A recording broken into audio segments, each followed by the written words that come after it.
story I bring you today is one of the most gruesome you have recommended me, and I will give you a warning: do not watch this video if you're eating. Some of the photos had to be censored, but the events alone are chilling. This is the story of Mrs. Baksheeva's PIES.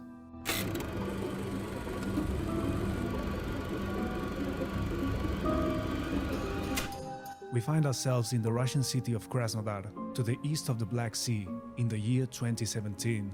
While a gang of workers from the town hall was preparing to pave one of the streets of the town, one of the members of the group found a Samsung mobile phone lying on the ground. Said worker, who decided to remain anonymous, asked his colleagues if anyone had lost a mobile. His co-workers told him no, so he thought he should turn it to the local police station so his owner could get it back. Before that, however, he was curious, so he decided to open the phone in case he could find more information about its owner. Despite being a smartphone, the mobile didn't have a password, so the operator was able to directly access the photographs. At first, he couldn't understand what he was seeing, but little by little, he went from confusion to panic when he realized that the photos showed a man posing next to a severed head.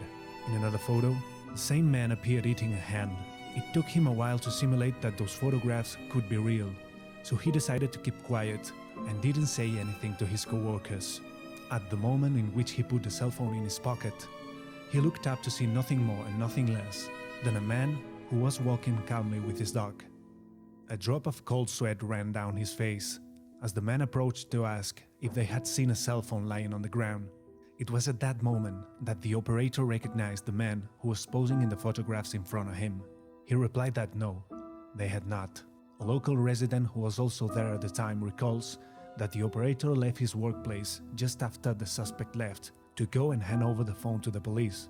Once at the police station, the man left the cell phone on the reception desk and said, "Look what's inside and do your job. I don't want anything to do with this." When the police realized the seriousness of the situation, they began to track down the owner of the phone. The SIM card of the phone ended up giving away the criminal, since in Russia they can only be obtained by presenting the passport.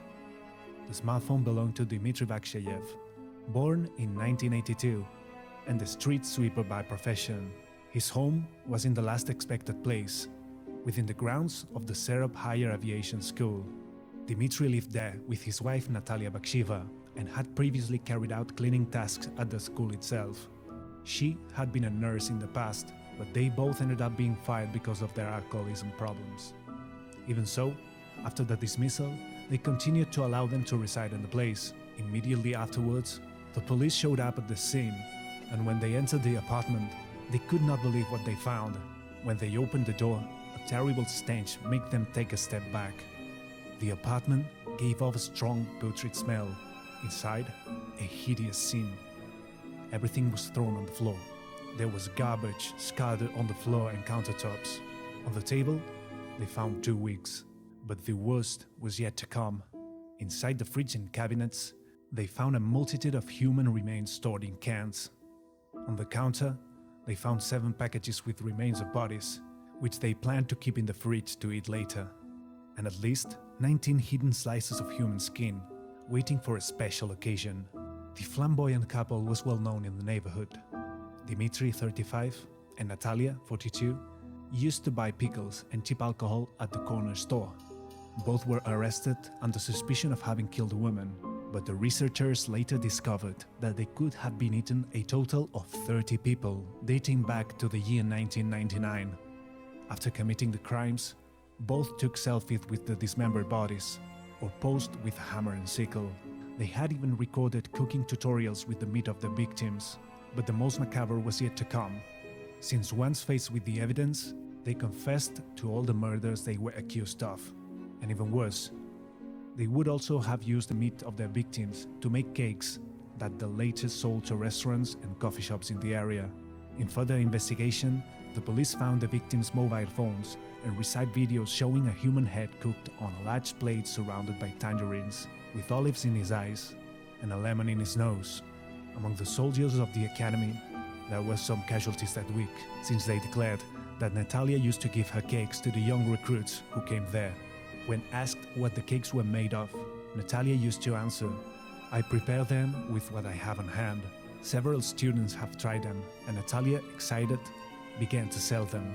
Even in 2010, she proposed herself as a supplier of meat in a cafeteria in the city, where she asked for a job as a cook. They finally turned her away, because she didn't have any certificate for said meat. The owner of the cafeteria declared before the cameras that this matter should be investigated in depth, since there were places that bought meat from the couple. No one in the neighborhood could understand how such things could happen so close to a police station. In one of the garbage containers near the apartment, they found the head of a red-haired woman. She was 35-year-old Helena Vashrushev, a waitress and resident of the neighborhood. She was killed in a nearby forest, and her dismembered remains were brought home by Dmitry. After all the atrocities they committed came to light, one can't help but think of how they got to this point. Dmitry grew up an orphan in Siberia. His parents were addicts, and they abandoned him in an orphanage. During his teenage years, he was arrested several times for robbery. Shortly after his adoptive mother died of cancer, his father soon threw him out of the house, since according to him, it was impossible to live with the boy, who once even tried to burn down his own house. But even with the likes of a life this hard, we can't explain the atrocities he committed. And stranger is the case of Natalia.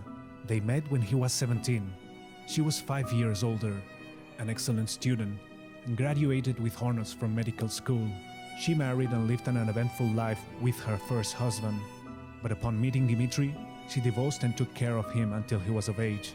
At the school, they remembered that she exerted a bad influence on him. Many times he was drunk, aggressive and yelling. They fought often, and if someone tried to break into the apartment, they would go crazy. Sometime before 1999, one of them must have proposed to the other to start committing those crimes. According to the psychiatric test to which Natalia was subjected, the conclusion was reached that he was mentally healthy, aware, and responsible for her actions. In Castello Street, that leads to the house of the cannibals, the night could not be darker. There are hardly any lampposts, and the house numbers are painted with a brush. That's the black hole that claimed 30 lives. And not only the people who walked down the street were in danger.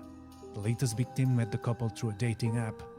He killed her and cut her to pieces.